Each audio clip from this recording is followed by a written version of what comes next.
It's the Morning Star Drive 117.8. You soaring up with sky, now's the time, don't delay. I'm sitting in my ride and it's time to fly. So let's realign, just listen and fill your mind. Hey guys, how is it going? And welcome to the Morning Star Drive on 117.8. It is Friday, December 15th, and so happy for you joining us. We are ready to start another day together with the Lord. So subscribe to us on YouTube, follow us on SoundCloud, and make sure to support us on Patreon. So today we have an exciting podcast for you. We have Until the End with Daniel Baker, the Wednesday Message Word Study, and of course commentaries, updates, and news on what is happening around the world in this history today. All right, everyone, how are you doing? Whew, it is Friday. Yes, thank God it's Friday. We made it all the way to the weekend, which also means, as crazy as this sounds, we hit the halfway mark of December, which means we have like a little over 2 weeks left in 2023. So I hope all of you guys and all of us together, we're really praying and making sure that we end this year really well.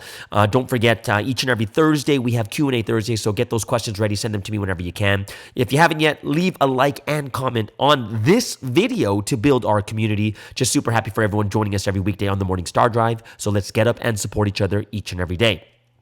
This week's Sunday message title, It Was Done Because There Was Absolutely God's Will Behind It. And the second title is, Where There Is a Will, There Is a Way.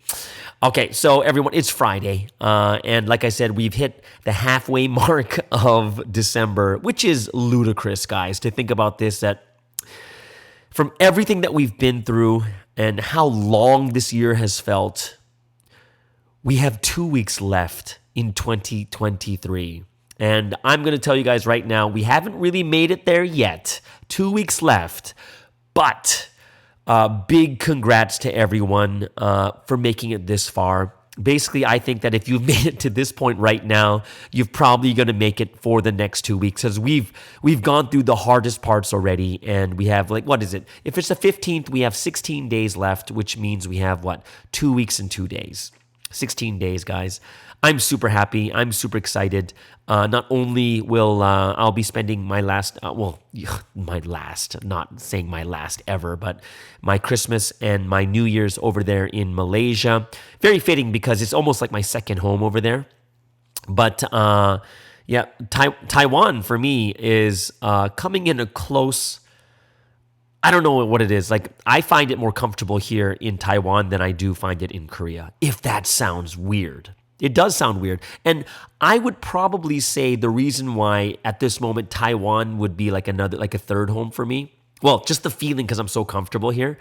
I would say it's more comfortable than Korea, mainly because there's been such a huge shift in Korea, and what I've normally done in Korea, being at Whitestone Church with all my brothers over there and stuff like that, and all the shifts and changes that happen right now, I would say that I'm not as comfortable over there compared to here, which is really weird. But I actually, surprisingly, I know a lot more people than I thought over here in Taiwan. As weird as that sounds, I know a lot more people than I thought I did, and just really, really good people that are loving this history that much more. So I find that, like, Taiwan, probably Japan too, they weren't hit very hard. And I don't even think Malaysia was hit very hard, but you kind of get to see the same faces. It's very few people that you're like, whoa, like they're not here anymore kind of thing. But in Korea, you'd be like, oh man, and these are all the people that were close to me and stuff. But the one thing I do want to say is 16 days left. And I just want to tell everyone we should be careful around this time, the end of the year.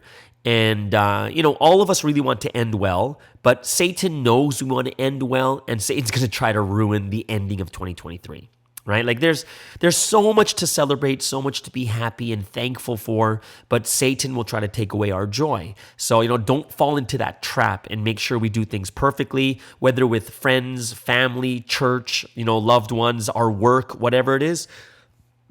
Let's really make sure that we do things perfectly. And, even if it comes down to even if people do things to us, we have to be bigger, we have to be better. And, some people are going to be going through really difficult times and some people aren't, right? So one thing I did realize is like the ending and the beginning are so important. Because, we learned in the last day's lesson.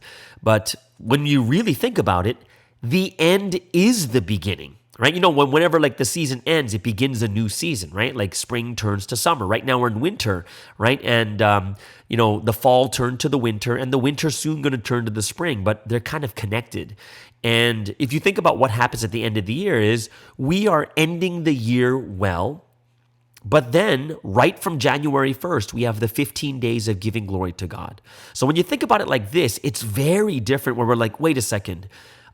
Even though we're trying to end our best and we're like, 3, 2, 1, Happy New Year. And then we scream and then we're like, let's give glory. Like we're already starting the new year.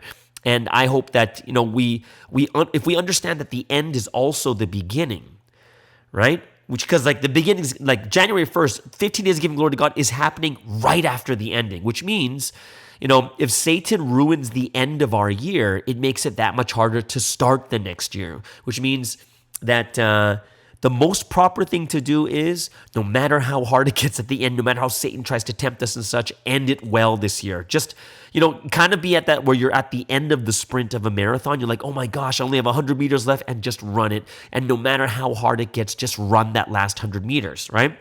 And what's going to happen is you end it well, and it overflows into the beginning of next year. So the thing I was thinking about is, if you really want to start well, then you need to make sure to end well too, because the end turns into the beginning again, right? The beginning doesn't turn to the end. It's very interesting. The ending turns into the beginning, but the beginning is just beginning, and then you have to wait all the way through the entire year before you hit the end, which is connected to the beginning again. So let's end well, right? The end must be strong, right? That's one of Sunstein's Proverbs too. So that's something I realized, and I think that's something that all of us do have to think about too. There's a couple things that I want to talk about, but one of the things I really, really thought about was Thanksgiving. Like we're hitting the last 16 days, last 2 weeks, and I thought to myself, as like, what are some things? Like what are some things I'm just super thankful for? Like let's just say 5 things in my personal life that I'm very thankful for. Of course, things I'm thankful for, like which are the obvious ones, is how God has protected us. The Holy Spirit has led us in the right direction, has guided our hearts, even though we were in turmoil and chaos. And then Jesus leading us, and Sunstein giving us the word. So like these are things that are the ones that we're all grateful and thankful for. But if I were to think about some things that happened to me this year that, that God worked through situations, circumstances, and environment, and people, I was like, there's so many things to be thankful about. And I thought, I could think about 5 things I'm super thankful for. And it'd be great if you guys, let's start a Thanksgiving thread where someone can start and put top 5 things they're thankful for that happened to them personally this year, right? And then, people can just respond and write down their top 5 things too, right? So it's like, number 1 is like, I'm super thankful to God because it's something that really moves me and it really helps me to push forward, and it encourages me a lot, is I am so thankful to God for working through this podcast to help a lot of people this year. Like it was so incredible and encouraging when I hear people come up to me and say, this podcast really saved me this year. This podcast helped me so much. And I was just like, wow, God, you have really worked through this, to the point I've had so many people tell me about this podcast helping them that I really felt that the entire purpose of why God started this podcast was to help people this year during the tribulation and difficulty. Like I really, to that extent, I felt it. And I don't know what God has planned for the future for this podcast, but I almost feel that even if it ended today, even if the podcast, I'm just giving this an example. If the podcast ended today, like this was my last podcast, I would still think it's worth it because of everything that happened this year and all the help that it's given to people, right? And like, I'm not saying, guys, this is my last podcast, right? I'm just saying that if it was, I would still be satisfied because it really, really helped and saved a lot of people. So that's number 1 I'm thankful for. Actually, these are in no particular order, but a second thing I thought about is how the Holy Spirit inspired me to go to Malaysia in November, and I stayed there for 6 months, like December to May, and I was so protected from all the craziness that happened in North America and Korea. I didn't go to Korea. I went to Malaysia for 6 months. I completely missed everything firsthand. all the chaos that happened starting in January, North America, and things were getting heated from February and stuff. And I was safe in Malaysia, and that's something that I'm super thankful for too. I didn't even know why I wanted to go to Malaysia, but when I went, I'm like, wow, God, you really protected me. The third thing I'm thankful for is going to Korea this year. I went for 3 weeks. To be able to go to Warmyongdong to pray, to go on the Holy Spirit road, hear the stories of the trees and stuff like that too. So, and also to able to meet, I'm not sure the right thing to say this, like how to say this, but my friends or my friends that survived. Because, my crew, the group that I hung out with, they were all next to KJS. Like all of them. And that's why I was just so thankful to hang out with Chung Ho, like the praise leader, right? I was just like, oh, we're the only ones left kind of thing out of the guys. I did meet some other people from the girls' side too, just to see how, just checking to see if everyone was okay. But at that time, meeting those people, I was able to receive a lot of strength to meet them, but also able to give a lot of strength too. So that's something that I really, really enjoy, that I was really thankful and grateful for. And of course, there's the volleyball tournament stuff, and that was really fun too. The fourth thing, and this is still ongoing, but I'm super thankful to come to Taiwan too. Because I don't really know Taiwan very well, to be honest, because the last couple of times, like the last time I came was like 2019, I think, that was KJS's conference that they had here. I was only here for 3 days. Before that, I did like a tour, like a campus speech for like the campuses. And then, I did like 2 of those tours and stuff like that too. It was my 4th time, but I just never really was hanging around and stuff. But this time, there was a huge difference going to Korea and Taiwan. Like Korea, allowed me to be in Wolmyeongdong, allowed me to meet those people. It gave me rest, realization, and it felt like kind of a warm-up. And then coming to Taiwan, it really made me want to run again. I'm like, oh, I can run again. Oh, I can take a mission now. And being in Taiwan, being here made me feel like I could actually do a mission again. Like it was really weird. It's like Korea was the warm-up, and then Taiwan is like, oh, you can really run here kind of thing. So I'm thankful that, at the end of this year, I'm able to get that power and strength again while being here in Taiwan. The 5th thing is, I would say, just the people I meet. This year, there were so many key people this year that helped me, really helped me. And some people were there to help me spiritually. Some people helped me through counseling, like just talking to me and seeing what was going in my heart. Some people really supported me financially, right? Whether it's you guys over there on Patreon or other people that I meet in different countries. And it was just really inspiring and moving. And I really felt God through these people. Right? I had a lot of fun, met a lot of close friends that I'm comfortable with, was able to receive a lot of answers through the pastors or other people that I met. And, just even being able to pray with some of my friends, like some of these people I'm close to too. So it was something that I was very thankful for, to have good people around me this year that supported me because, like I said, I almost lost all my support structure in Korea because they all left, kind of thing, right? So it's kind of like, I felt like I've lost a lot, but then meeting these great people again, and the people of the past, people I haven't met in 10 years, 15 years or whatnot, and God really worked through them. Like I can feel God through them. I can feel the Holy Spirit's love through them. I'm just sitting there like going, wow, like I can't believe like all these things happened, and through other people that I may not be as close as the people that left, but yet still feels like family. You know what that feeling is? Like we have lost, a lot of things that were lost this year, and yet we begin to value each other more deeply, value the people that we still have, and even the people we may not have gotten along with or fought with or whatever, but it still feels like family. You know what I mean? Like, if you have a younger brother, my younger brother is my punching bag. Yet, if someone else does something against them, no, I'll protect them. Like that's what my brother did for me. My brother beat me up when I was young, because he's my brother, my older brother. Yet, when some people came pick on me, my brother would jump in, which that would be like, whoa, like he really loves me, kind of thing. So I think that was something I was very, very, I felt like that. It's like, wow, we lost a lot of, for me, because most of the chaos happened inside Whitestone Church.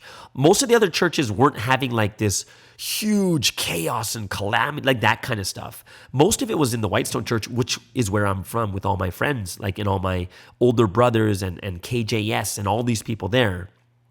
But even though most of my support group left, having the people that remain and realizing how much better and how much more true they are because they stayed through the most difficult time makes me respect them more, love them more, and it really felt like there's some people that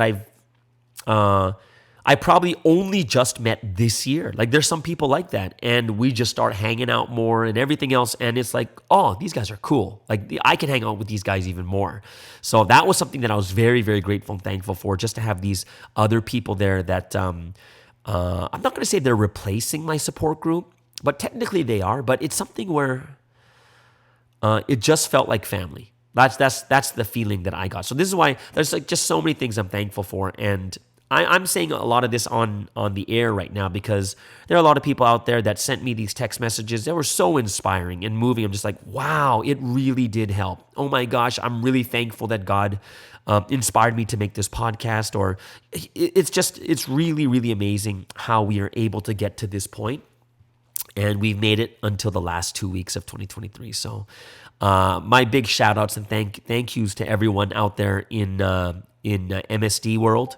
The MSD family, you guys are awesome. I love you guys, and you guys, we've made it to this point, and we're going to keep making it until next year and the year after that and the year after that. We're not going to let go. We're not going to give up. So big shout out to everyone out there because you guys have been such a solid help. So it's really interesting because there's a lot of people that I'm meeting. We're talking and chatting and discussing and stuff like that too. And a lot of these interesting questions come up because now that everything has happened this year, like a lot of things kind of change, right? Like even like the Bible studies, they kind of change, like there's like really good questions out there. Like for instance, one of these comments, like these are all stuff about like predestination, stuff like that too. And it's just because of all the things that have happened, we're wondering about, well, what's next. So one of the comments from Karen, she always has these great questions. She said, we were talking about how far ahead does Sunseem know? Like, does he know what the outcome's already going to be?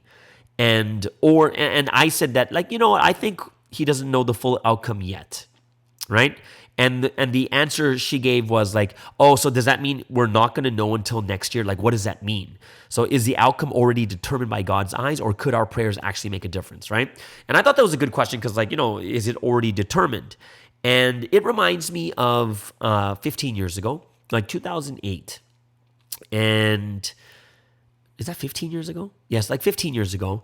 In the first trial, Sunseem already knew it would be 10 years. Like he told us eventually, right? But this is why he told people not to hire expensive lawyers and that it's okay, which means he knew the outcome at a certain point. And we know that, Sunseem has always told us like, yeah, Sunseem will only know if God reveals it to him. And sometimes God reveals it and sometimes God doesn't. And in this instance, what we're looking at right now, it seems that the future has not been set. Why? Because Sunseem is telling us to pray. Sunseem is telling us to set more conditions. Even like in Sunseem's letter to leaders, he gave a letter to leaders like recently too, and he's like, keep praying for me. I really need your prayers, right? So when you think about it like this, Sunseem, we're in a position where Sunseem, the way he's talking to us is the outcome still can be changed, right? And there's something that has, like for instance, the future hasn't been fully shaped yet, where we're not sure exactly the future is not fully set yet, right? So what we're praying for right now for Sunseem to be set free, for justice to be served, but what's going to happen? The end is not December 22nd.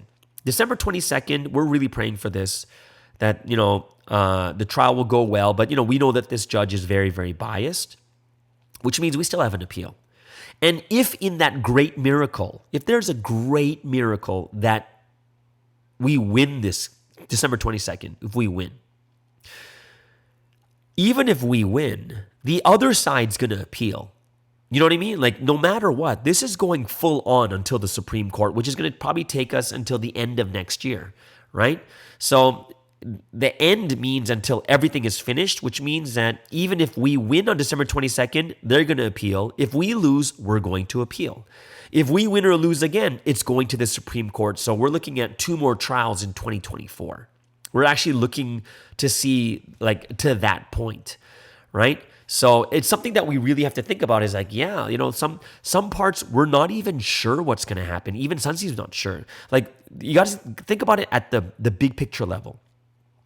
In the big picture, remember time, times, and half a times, and there's the central figure path, which is 21 years of public life, 3.5 years of grave period, and then 21 years of resurrected period, right? We know that, right? But something changed along the way. I think it was like 2005 or 2006. Sunseem said something to us that really confused everyone when he said we're going into another grave period. And that was the 3rd grave period. Because remember, things should be the resurrected period from 2002. But then all of a sudden, 2005, 2006, Sunseem's like we're going into another grave period. We're like, wait, what do you mean another? It was so confusing to us because the grave period finished in 2002. But we didn't realize until later that history's path changed because we remember now we have the four grave periods in a row, which is 14 years, which ends in at the end of 2012, beginning of 2013. So we didn't know that the plans changed. We didn't know that it was the grave period is repeated and now the resurrected period has completely changed, right? And remember, even Sunseem said at one point when he was 10 years in prison, he promised God that he'll run for another 10 years until he's 88, until 2033 kind of thing. So there's a lot of things that are a little bit different because the path has changed. You know what I mean? Like if you think about it, even at the time of Jesus died after 3 years. He died after 3 years, which means that the path changed from the Lord of glory to the Lord of affliction. Right? And his body was gone. So, it's something that took Jesus by surprise because that path wasn't set until finally the people rejected him to the point there was no turning back. And the only way to save the most amount of people was through going to the cross and sacrificing himself, right? So when we see predestination, the final predestination, remember like when I was telling you that I went to the Taroko Gorge over there in Hualien, in Taiwan, and I was watching the river and the Holy Spirit, I was talking to the Holy Spirit and the Holy Spirit's like, yeah, this is just that moment in time. But then if you look down, no matter how many rocks change the direction, the river's always going to flow to the final destination. God's in control, right? And when you really think about it, even at Jesus' time, what was guaranteed? The guaranteed flow of the river was salvation must happen. There must be salvation, right? So Plan A is supposed to be salvation at the highest level. Plan B went to the cross, right? So what we see here is, even though it went to Plan B, in the end, salvation still happened. There was still saving of people, right? So at the end, the river still flows to the final destination it always intended to go. No matter how many rocks or trees or whatever is placed, it's going to make it to its place, right? So in the same way, we got to think about, this time that we're living in, with the time, times, and half a times, something changed along the way, and we're not even sure where it's leading. Like, imagine if there was only one grave period, and it was the Lord of glory. 2023 would be completely different. It would be completely different, but we just don't know what it is, right? We only know the direction we're going and the conditions we've set and the responsibilities we made.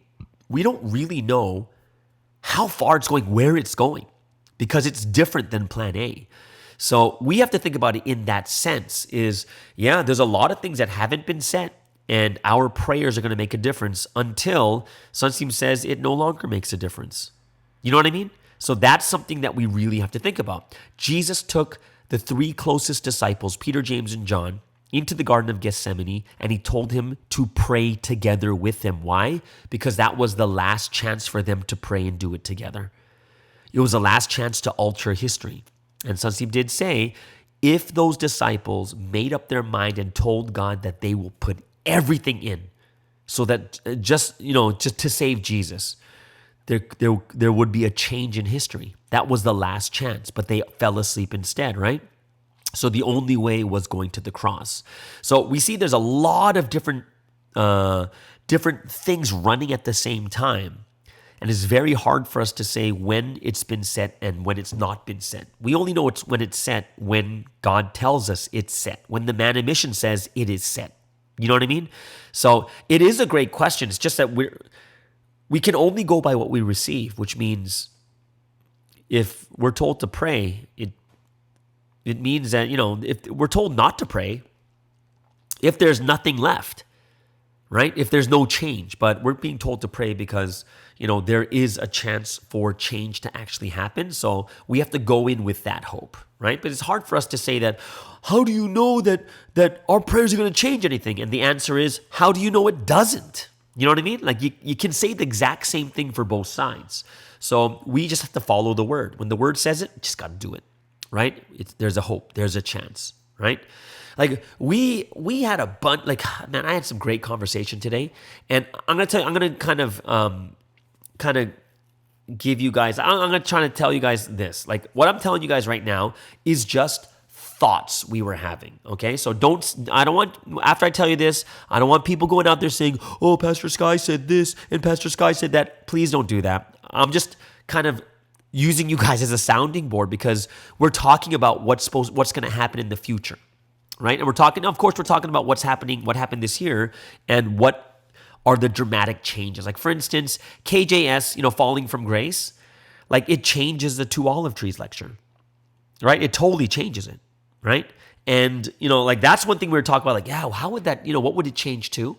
Also, another thing we talked about is like, well, now that the restored Eve is gone, like the restored Eve is the one that represents all brides. And how Sunstein put it in the past is, like, for instance, Adam and Eve 6,000 years ago were chosen because they were the best of human beings. And this is why if they can't do it, then no human being can do it, kind of thing. You know what I mean? So when you look at like the restored Adam and Eve of this time, they were the best of what we had, right? And that's a very interesting way of putting it, the best of what we have.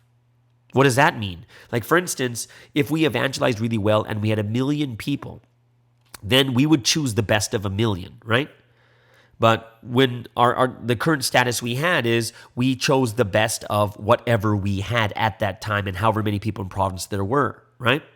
So they are the best. Like, the restored Eve, the restored Adam was supposed to be the best of us. They represent us. The restored Eve represents the brides of this history, right? And she was needed for the rapture, right? So now that the Eve is gone, the question that comes up is there going to be another Eve? Like, we're not saying it's going to be a woman or something like that. Like, it was just a question that popped up. Like, I wonder if there's going to be another restored Eve.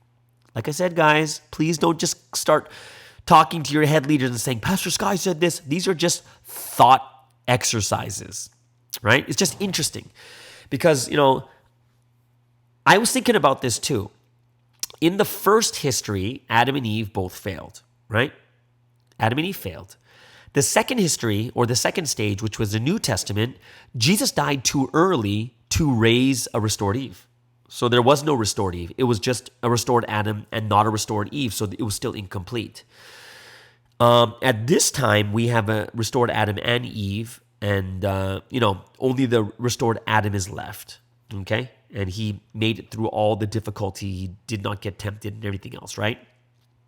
So since this is the final complete history, is there still a need for a restored Eve, right? Because this should be complete. The New Testament wasn't complete because there was no restored Eve. Jesus died. His body died in 3 years. However, he did have his apostles.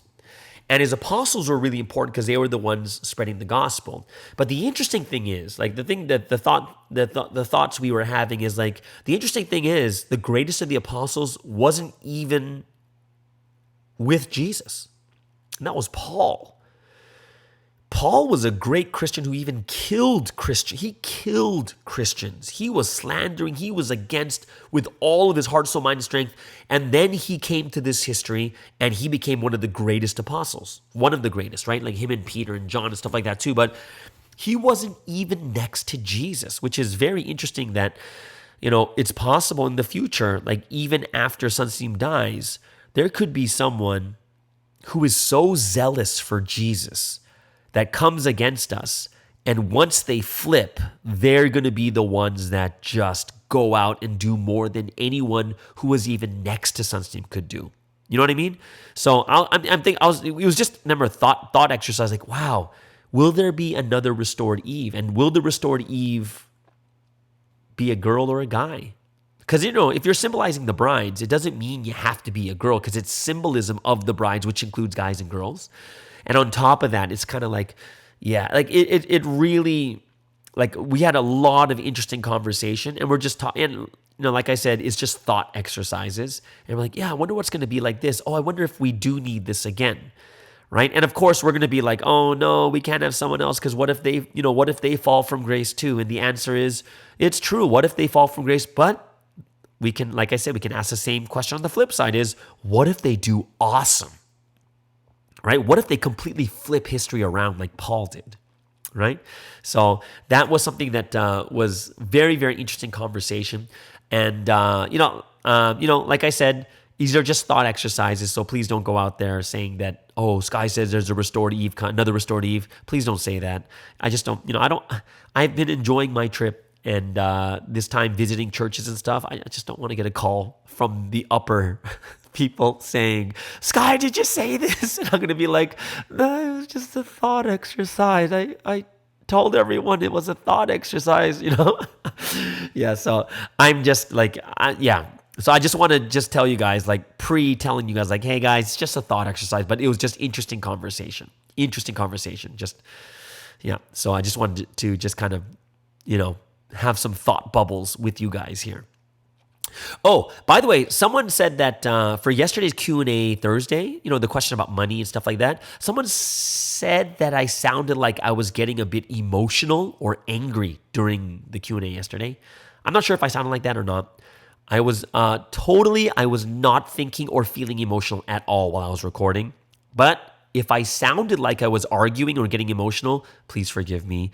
I was totally not trying to do that. And if I did sound like that, I didn't mean to sound like that. So if I offended anyone or maybe hurt someone's feelings, I just want to tell you, let you know, I was not trying to sound like that if I did sound like that. But one of the good things is I appreciate when you guys tell me this. I do. I appreciate it because sometimes I don't hear myself. Sometimes I don't know how I look or how I sound. And I may be thinking that I'm totally like normal and stuff, but it's I could be thinking I could be sounding or looking in a different way. So this is why I'm very grateful and thankful that you guys are able to just tell me these things.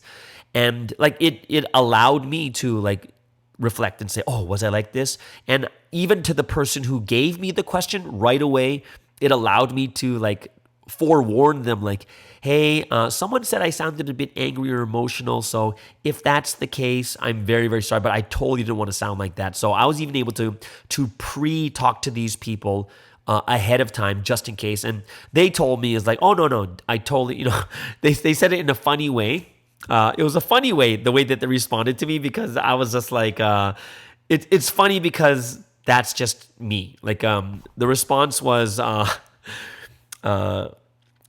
you are just you, not extraordinary emotional, right? Like I am not an extraordinary emotional person, especially this point in my life.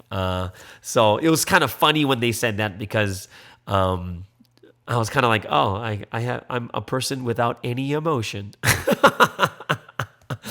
Yeah, but I know, of course, they weren't saying that like that either. But I just. The way it was written, it was kind of funny. It's like, oh no, you are just you. You're not an extraordinary emotional person. I'm like, thank you. but I'm thankful that I am not like super emotional, because I think that could for my personality and character, it probably doesn't really. Is probably going to hurt people more than anything else. But either way. So yeah, that's a lot of things going on. Hope you guys really enjoyed those thought exercises and stuff. But guys, I hope that you guys can, bring up ideas too. We could talk about it. We can bring in the principles to see what is possible, what is not possible, and stuff like that too. And, because the guiding light we have is always the word. And we have the 30 principles, and we have like the 30 lessons, and plus they teach us big principles that never go away. So we can always apply those principles to see if something is really a good thought or a bad thought. Okay? All right, so before we get into today's word study, let's go into the first break of the day.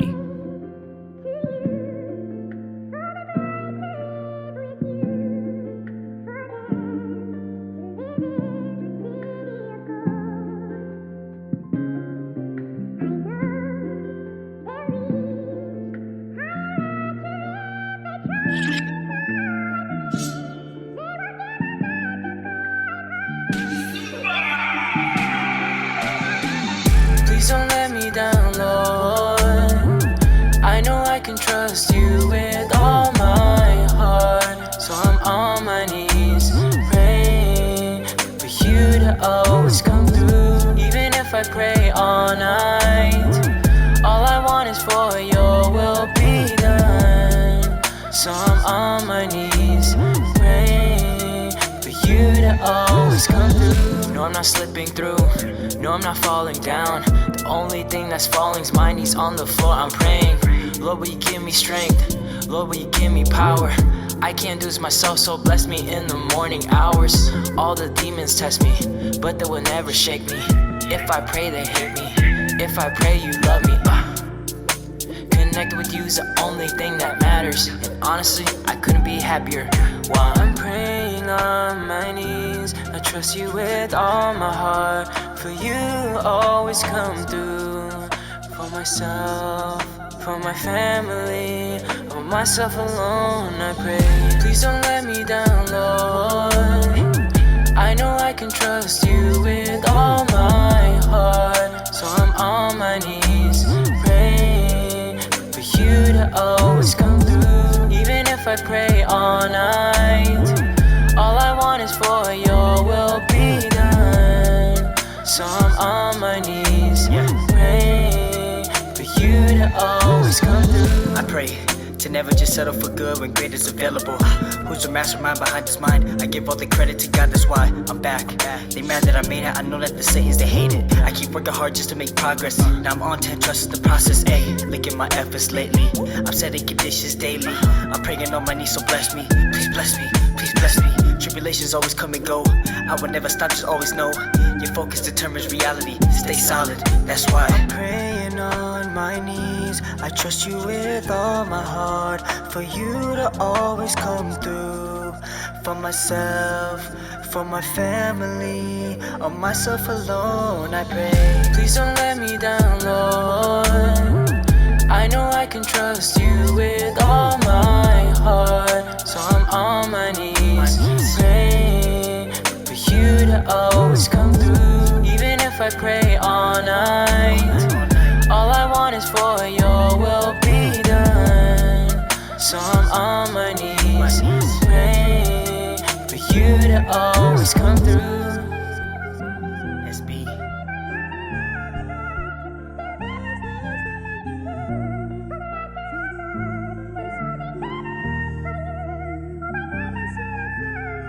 All right, so let's get into today's word study. And of course, every Friday we do the Wednesday message word study. Today, I want to try something a little bit different because, we are getting, everyone's going to have these different messages because the head leaders are preparing the Wednesday messages. But one thing that I want to get back into is like pre-dawn Proverbs. Because the pre-dawn Proverbs are always deep and they're very thought-provoking. And what we need to do is to, understand how deep these Proverbs really go, right? So I'm going to go like the one that I like because, I haven't even listened to the Friday Proverbs yet because I'm recording here on Thursday evening. So I can only go over like the Thursday Proverbs, okay? So there's a couple Proverbs in there that I really, really, I look at and like, oh, this can be looked at in a much deeper way.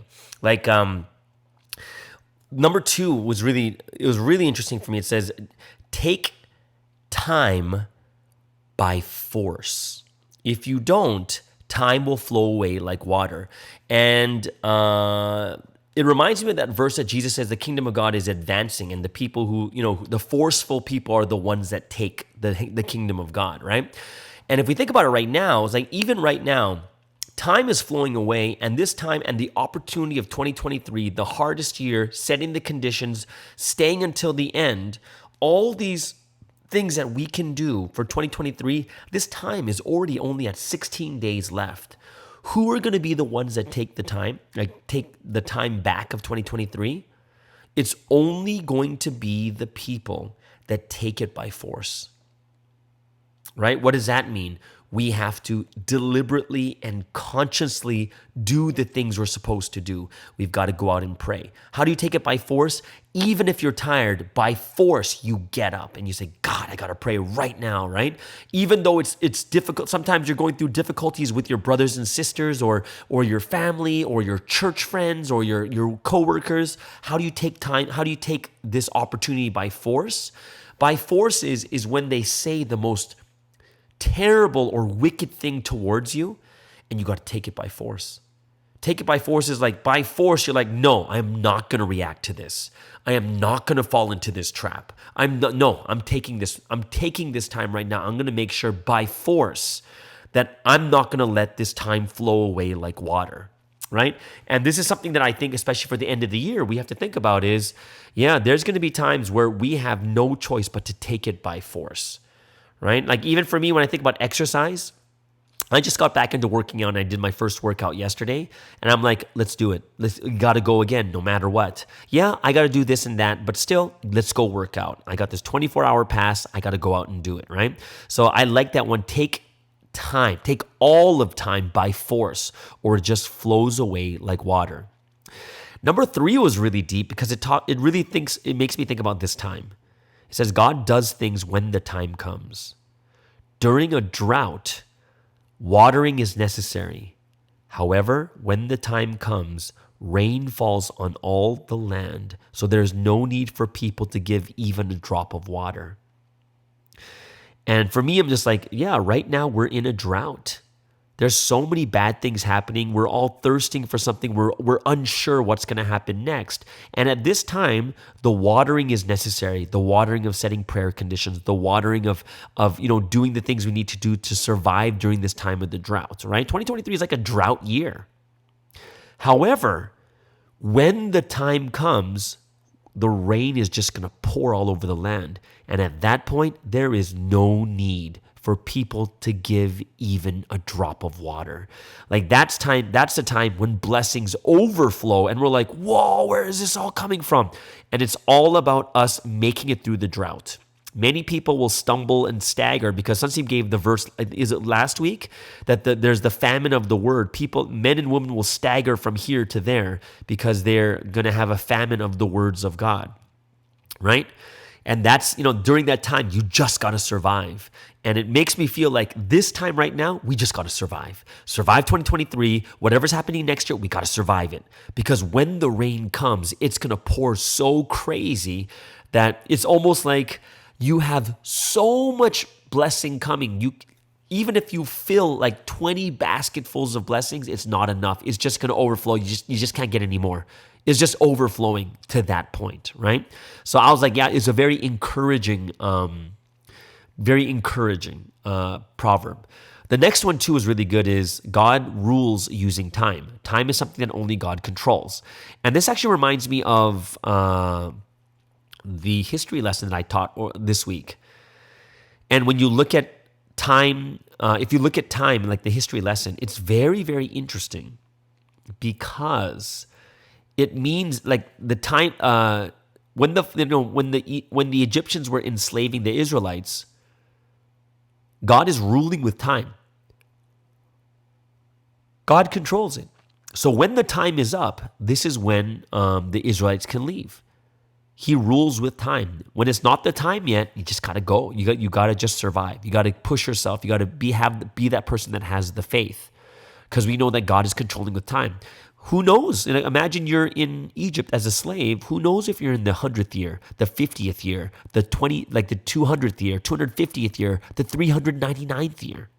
When the time comes, right? Number 6 is kind of what I think what we're all kind of gone through a bit this year is, even though it will work, when the time comes, people lament and weep saying it's not working prior to that time. Right? Which means we've all talked about it before. And, as someone of faith, even in the former faith, we talk about in God's time. When's it going to happen? In God's time, so just wait for it. Don't weep, don't lament. Just know that time, when God's time comes, we're all going to be absolutely blessed by it, right? So just wait. Don't lament and weep. Just wait for God's time, right? So I thought that verse was something that kind of helps us to understand what we're going through right now, right? Number 8 says, after God completes all things, when the time comes, the time of Satan's wild dogs and wicked people will arrive next. So they will occupy the streets. Therefore, right when the time of God comes, we must do everything, complete it, and bring it to an end. Interesting verse, right? And this reminds me of Revelation chapter 20.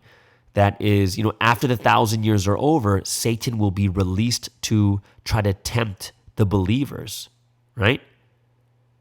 That's what it reminds of after God completes all things, when the time comes, Satan's wild dogs and wicked people. So what does this remind you of? Well, 2023 is supposed to be the end of the 45 years, right, of the central figure path. Central figure path is 21, 3.5, 21. So at the end, when it's all complete, Wolmyongdong is done, the rapture has been complete, we've reached to this level, this is when the Satan's wild dogs, wicked people, they're released, right?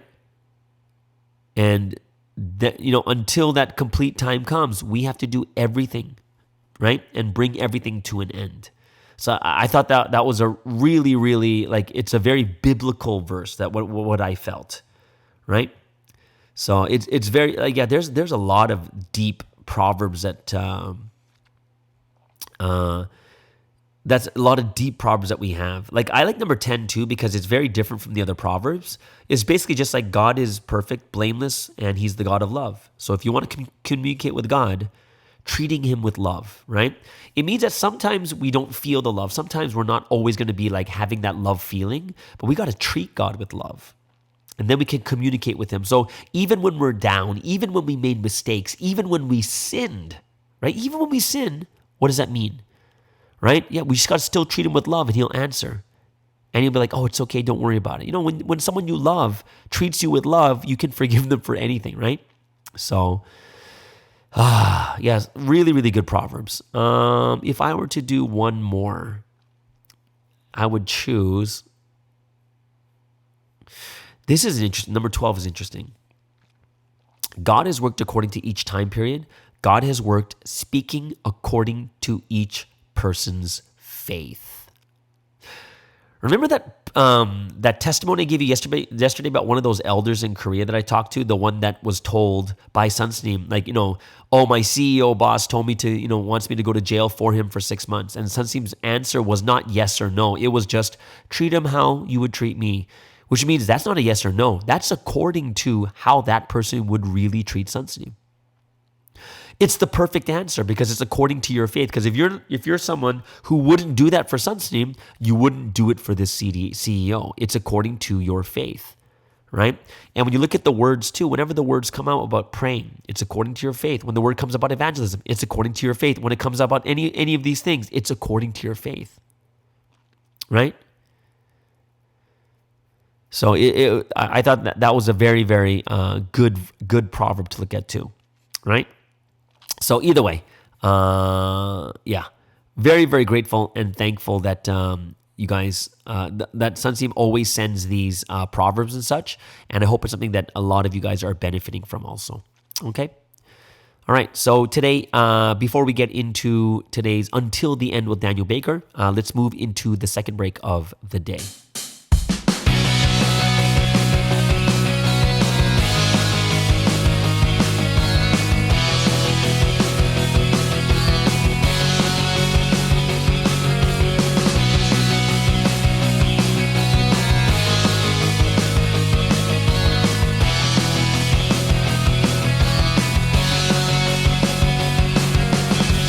When you lift me up from falling, I feel your warm embrace, breathing life into my withering spirit, pouring out your love and grace. So I think to myself, I'll repay you.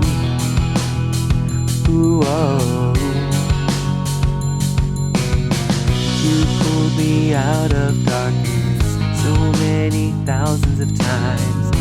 You gave me strength and courage, everything that I need in life.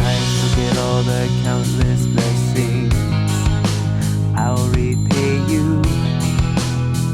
Ooh, oh. Even if the world forsakes you and they misunderstand what it means to be in providence, holding God's truth in our hands, we fulfill the greatest history, God's will and highest love. All the wondrous miracles you've shown, only here in Providence. Providence, push forward, we'll run till the end. With our solid faith, we'll repay you with all our heart, will and life.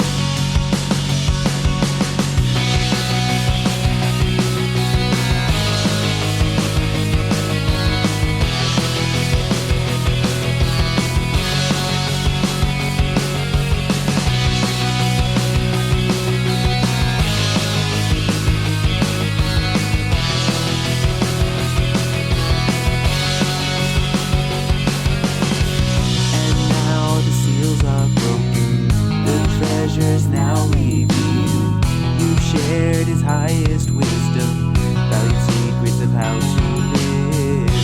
Back at all the memories, I'll repay you. Ooh, oh.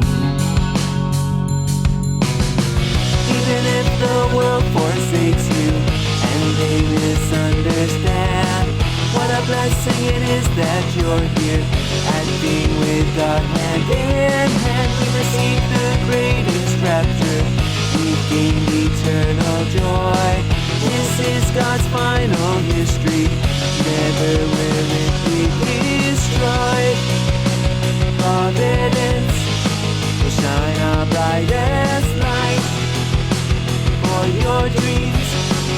Your work fills the earth.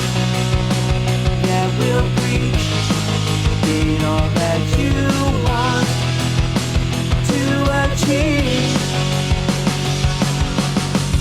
Even if the world forsakes you and they don't understand, we're more than proud to be here, holding God's truth in our hands. We fulfill the greatest history, God's will and highest love. Your words, your precious providence, we'll cherish it till the end. Providence, we'll stand till the end. Providence, we'll live with our God. Providence, love God with our heart, will and life.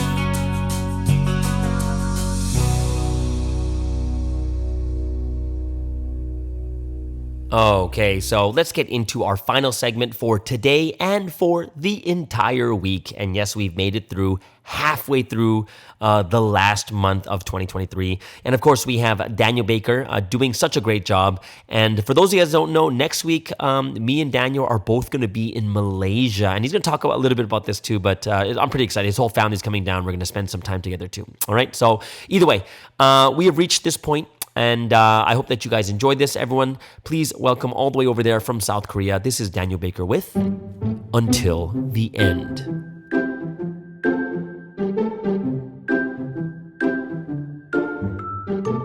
Hello everyone, welcome back to the Do It Until the End podcast. I hope everyone is having an amazing week with the Trinity. So for me, finally wrapping up my SS work and I'm preparing for a trip to Malaysia. Let's go. So preparing for a Malaysia trip with my family. It's going to be one of the last trips that, we're going to have together before a majority of the family either goes out of Korea or because either for college or for work. It's going to be a pretty fun time spending some time together in Malaysia. Now, as we were talking about. This is a series that I'm currently going through called Psychological Training Skills. It is about controlling your mental state and performing at the highest level in whatever field you need to do. If it's sports, speaking, evangelizing, there's a ton of things that you need to perfect, especially psychologically, so you can perform at the highest level.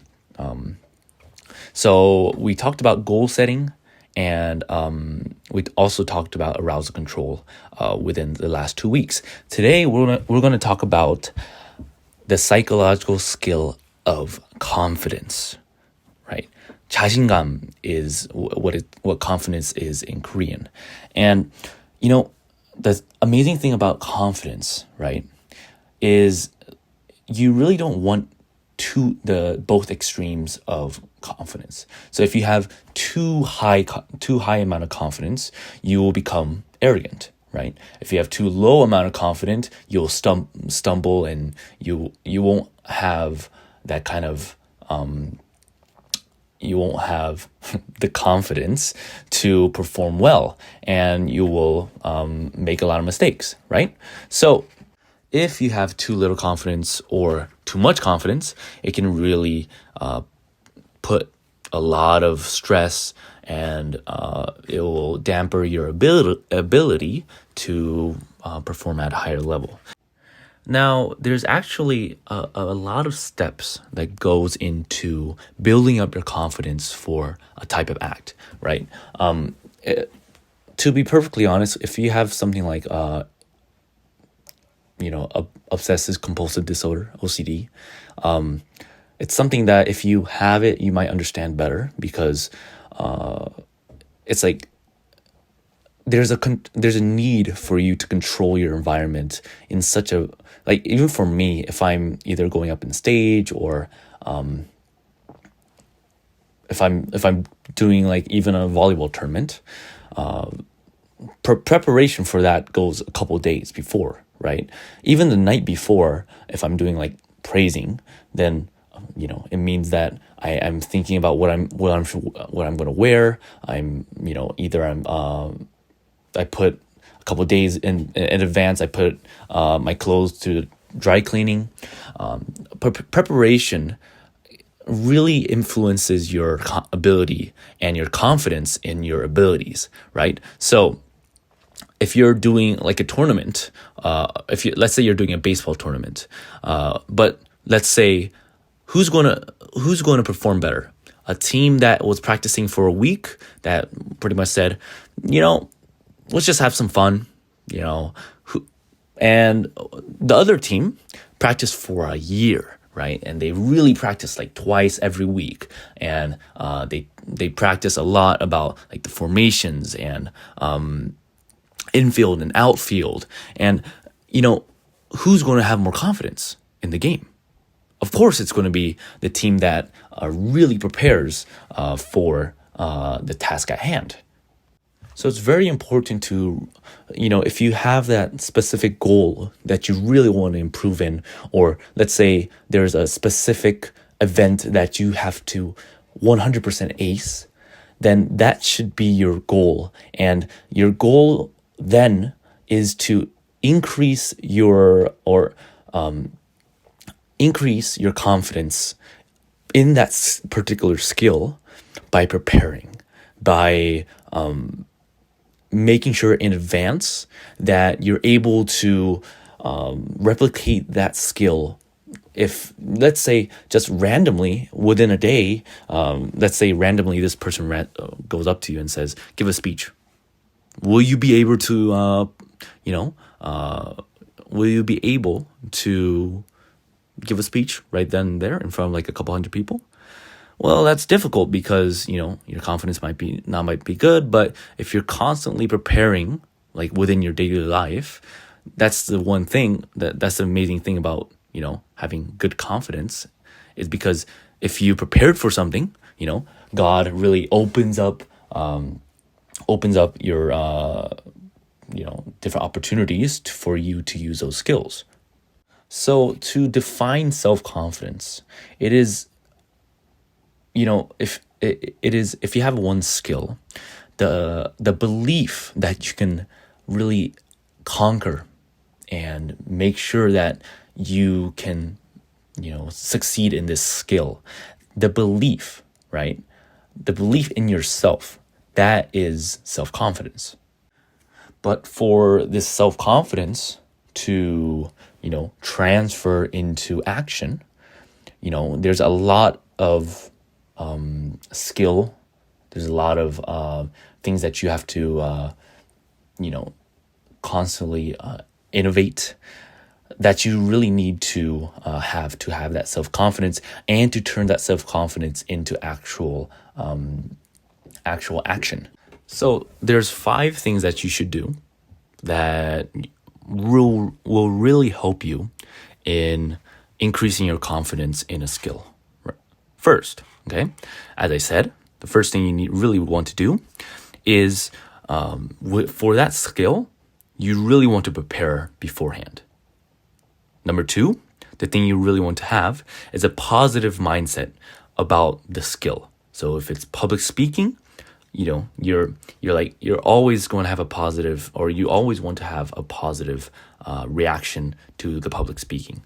So you don't want to say, your friend brings up public speaking or the speech you have to have next week, and you're like, I don't want to prepare for that. I'm not looking forward to that. Try to have a positive outlook on the skill that you really need to improve on.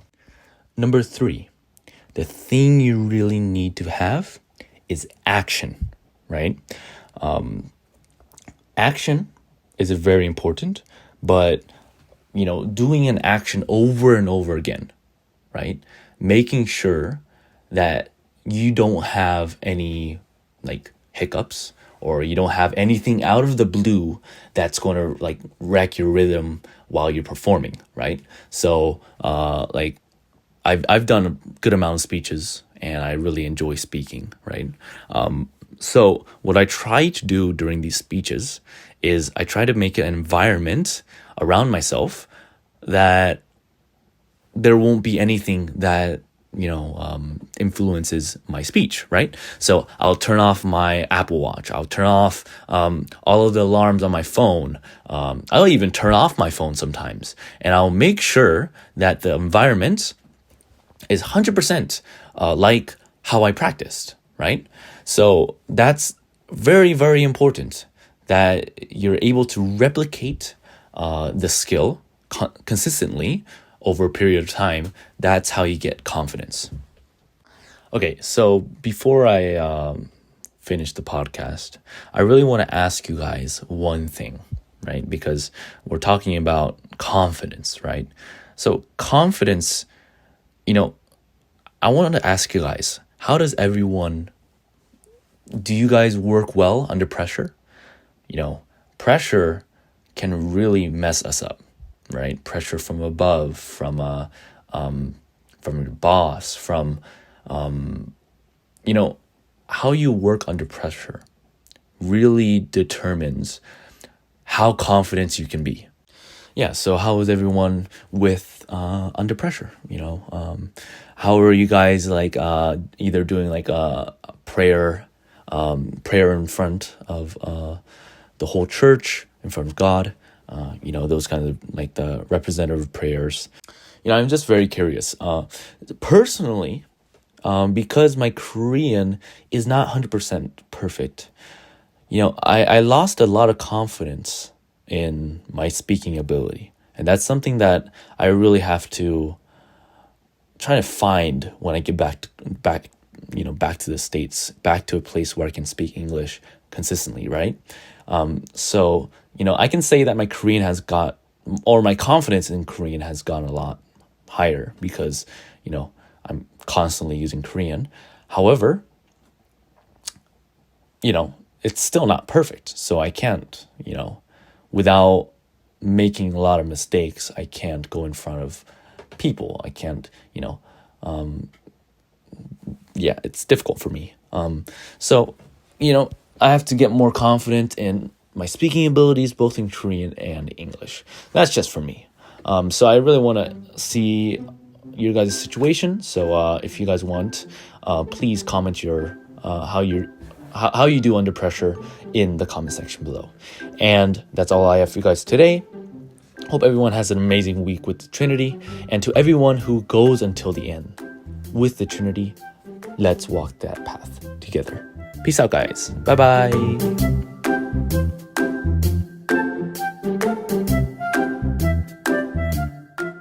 And thank you so much, Daniel, for another wonderful sharing of Until the End. If you guys have any questions, make sure you put them in the comments below. I'm sure he would appreciate to hear how you guys are doing too. All right.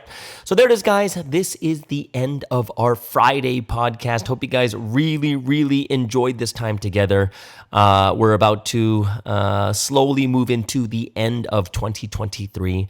And I hope that everyone is ending their year really well. Okay, everyone, have an amazing weekend, and we'll see you guys again on Monday on the Morning Star Drive on 117.8. It's the Morning Star Drive 117.8. You soaring up with sky, now's the time, don't delay. I'm sitting in my ride and it's time to fly. So let's realign, just listen and fill your mind. I'm burning with desire and the passion